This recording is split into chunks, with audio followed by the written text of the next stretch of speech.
Welcome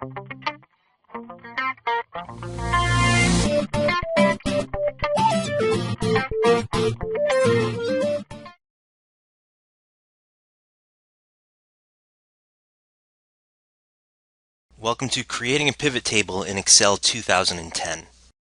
A lot of people are unfamiliar with pivot tables, and simply what they are is a way to take an entire spreadsheet of data and then filter it and sort it in a way that makes it easier to read. In front of you, you'll see that we have a spreadsheet from Adams Auto Accessories, which is a local auto accessories company. This is a very basic spreadsheet. We can see a list of all of the clients that this company is dealing with. We can see the cities that they reside in. We can see the auto accessories salesperson that deals with each company, the product that they purchased, and we can see whether or not they're delinquent on payments. The first step to creating a pivot table is to click anywhere in that table. And then click on the Insert tab, click Pivot Table, and you'll notice a pop-up comes in the middle of the screen. So it's saying, do you want to select a table or range? And by default, it's giving you the range that you've already selected. So you'll just leave that alone. And then it says, where would you like that pivot table to be placed? Well, I know that I want this pivot table to appear in a whole new worksheet. So I'm just going to accept those defaults and press OK. And it's opened a second worksheet, which we can see listed down here. And I can see this screen is blank.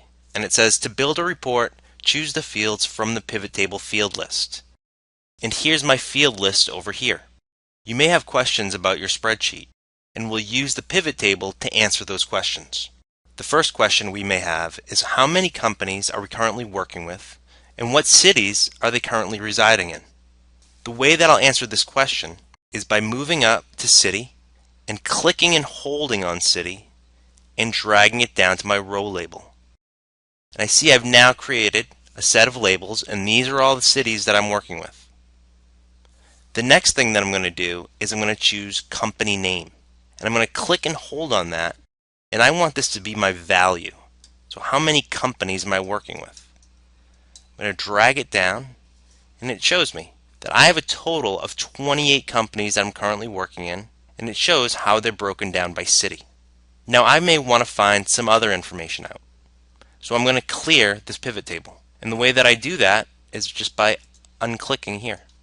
The next question that I might have is, how many companies are each salesperson responsible for? The way that we'll work with this is we're going to give ourselves some new row names. Instead of using city, this time we're going to choose salesperson. And then we'll choose the company name as the value.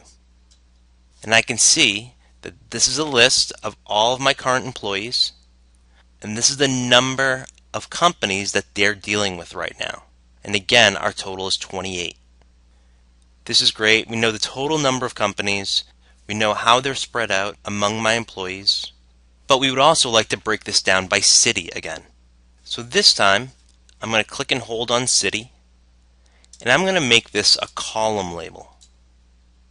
And now I can see for Heather what cities she has clients in. And again, see the total number of her clients. And I can do that for Joe, Carl, and Mary as well. And it also breaks it down and shows me the total per city and the grand total overall. Now we're looking at this table and we say, well, I want to narrow it down and filter it a little bit more by a specific product. I want to find out which of my clients purchased a specific product. And what I'll do is click and hold on product purchased and drag it down to report filter. And you'll notice up at the top, I now have a product purchase area. And it says all. So by default, I'm seeing all products on there. I'm going to click on that down arrow, and I want to just sort it by people that have purchased backseat DVDs. So click that and press OK. So I have a total number of 7 clients that have purchased backseat DVDs. Now I know I want to target these people for future sales, but before I do, I want to make sure that they're all up to date on their payments, because I don't want to start targeting clients that are always delinquent on their payments. The way that I'll do that is click and hold on my delinquent payments option, drag it down to report filter, and now I have a second filter here. And what I'll do is click that down arrow, and we'll click yes to find out who is delinquent. And press OK. Now I have a total number of 3 clients that are delinquent. If I double click on any of those numbers, it will give me the details of the client or clients.